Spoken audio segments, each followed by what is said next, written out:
Want to learn how to save yourself $170? Yes, so did I. So basically, Shopify will like to charge you a whole $169 to use what's called the Magic 360 app, which will enable you to stitch together certain pictures and create a 360 video on maybe more than one axle.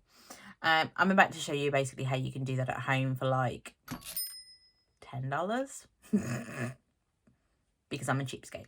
And I'm okay saying that. Most of the platforms are really picky about how many pictures you can upload, and therefore there are special softwares that you can use to stitch photos together to make it into literally one 360. That can get a bit complicated. The easiest way to do it is to just do it in video. So I'll show you my setup, and then I'll show you literally how I've done this in a couple of different ways, okay, depending on the technology that you have available to yourself. So now that you know what we're doing, that was a rather long intro. In case you, welcome back. If you're new here, hi, I'm Robin from Robin O'Brien Photography, and I'm literally here just to teach you to take decent photos the simple way at home, because we don't do complicated stuff with fancy lighting. We do simple lighting and simple situations. So all you're going to need for this is something like a cake stand. IKEA snooder is particularly good. Anything that basically you can rotate and is on a circle. Really big tin, a nice posh tin, that would work too, because the lid will rotate. A tape measure, because you're going to need to understand those increments. I personally use a little bit of washi tape so that I can mark stuff out. It's useful. Don't underestimate the power of it. Tripod and your camera. That's about it. Okay. If you want to take it to the next level, then you're going to want things like potentially LEDs lighting, a diffuser, a window. It depends how you want to light it. If you don't know how to light your products, then you need to go and check out that video, because that was awesome. And you are looking for an even and flat lighting on this one, okay? That's the important bit. You want even, flat and simple. So quite literally, wait for a nice sunny day and shut your curtain. This is why we have white curtains here, because it allows maximum amount of light through and doesn't colour cast anything. Yes, people still ask me why I have white curtains. It's purely from a photographer point of view, because I like shooting here. So one of the big things I will say to you is the reason why you need to have 360 in your product photography is it has been proven to increase customer satisfaction, because they can see all the product. It's increased their trust by up to 50% depending on the product. It's also reduced returns by up to 32%, again dependent on your product industry that you are in.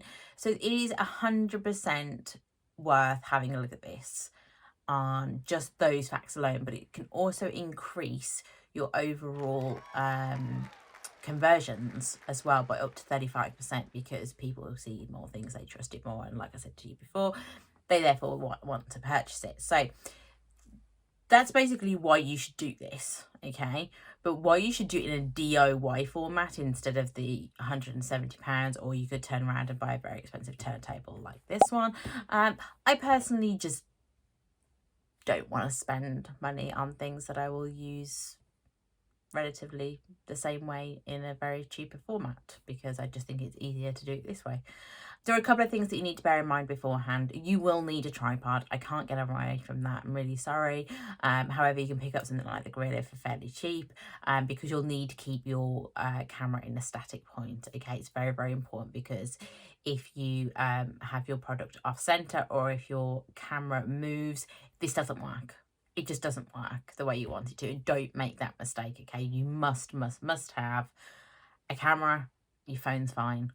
And a tripod. Okay, you don't need to be all arty-farty with it. I would say using something like Lightroom Mobile, which will allow you to pick your aperture so you can have that correct depth of field, is important. You need to make sure that the entire product is in focus and they can actually see it all, because obviously as it rotates, it's important to be able to see this. Some people actually like to bring that depth of field forward so they concentrate on the bit in front of you. It depends on the product, if I'm really honest, and that's something you'll have to make a judgment call on your own, okay? It's very obviously important that you center it, because if you pivot it and it goes from here, it will rotate round and it won't look right. Where if you put it in the center, it will turn and it will rotate on the axis. just some basic science. Make sure you get that center point exactly on point, okay? Finally, the last tip is to make sure that you edit these photos, because making sure that the lighting and the colours are accurate is really, really important. These are the things that contribute towards making sure that your statistics are good on your conversion rates. So finally, make sure you batch edit. Batch editing in Lightroom is probably the easiest way of doing it, because once you have it all set up and you do one, you literally just go, right, do it for the rest of them, and happy days, you're done. It's a much quicker way of doing this. So let's jump on over to the setup and I'll show you how I've done it. Okay, so this is my setup. I have my tripod, I have a camera, I have my cake stand, I have my tape measures so I don't know where my increment is, I have this tiny little sticky bit of tape, and I have the products that I particularly want to do today. We are running on a white background with a white stand, because most white e-commerce like to have white. We're going to show you exactly how to do this. I'm going to jump over to the other camera, so bear with me. Okay, so it's really, really simple to start with. We're starting with an f11 aperture, and we are literally going to use a single point focus right at the very, very front, so that we've got that sharpness at the very, very front, and you literally take a photo. Obviously, lots of people will recommend that you use a cable release on this. I can't, because I'm recording on mine at the moment, which is going to be entertaining. And then quite literally you want to do increments. Now, I particularly chose this plate because it has the perfect increments that I need it to be each time that I move around. However, if you are looking for the simple way of doing this, what I would say is you quite literally want to whack it into recording. Make sure that you've got your aperture, because it might change, and your ISO, crank that to where that needs to be. I like auto for video, and that's all set up. So I am quite literally going to press record, and then basically all I'm going to do is, keeping this at the pivotal point, I am literally just going to rotate it.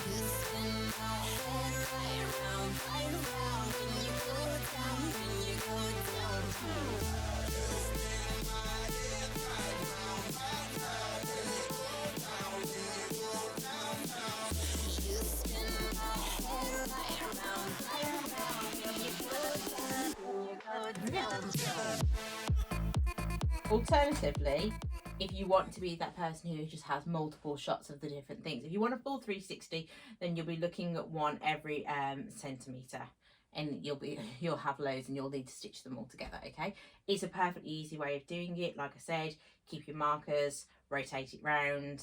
You can use different ways of doing it. I just find a cake stand really easy, to be honest. Obviously, you can use a turntable and it will do it all professionally and correct for you, but I just don't find it necessary when you're doing something like this. Alternatively, obviously, you can take a shot from there, then you can rotate around until you get to the 45-degree angle and take another shot, and then you can rotate around again so it's behind. And then you can rotate it one last time so that they can obviously see the full 360. And there's that way of doing it. So depending on how many increments that you want, it'll be based on how many different things that you've... And we'll do a quick edit. Okay, so open up QuickTime, select open image sequence, select the media that you want.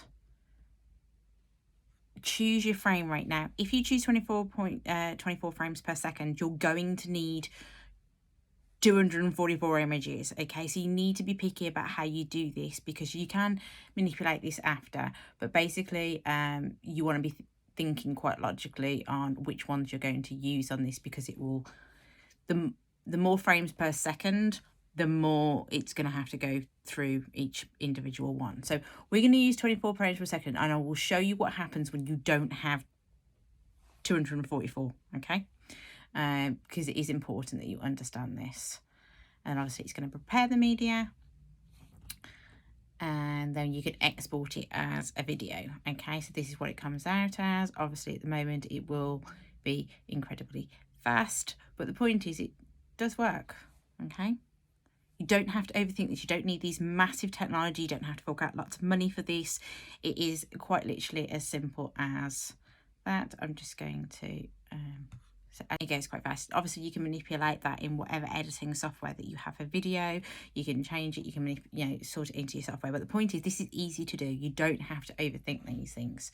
So file, export. I'm going to save it as 1080 because files just get ridiculously too big. Call it what you need it to be. And there you go. You officially have your 360 video without needing anything in particular. If you liked this, please like and subscribe. Hit the notification bell because why not? Because why wouldn't you want to know when I'm doing one of these? And if you have any more questions about how to do this, let me know down below. Have a great day.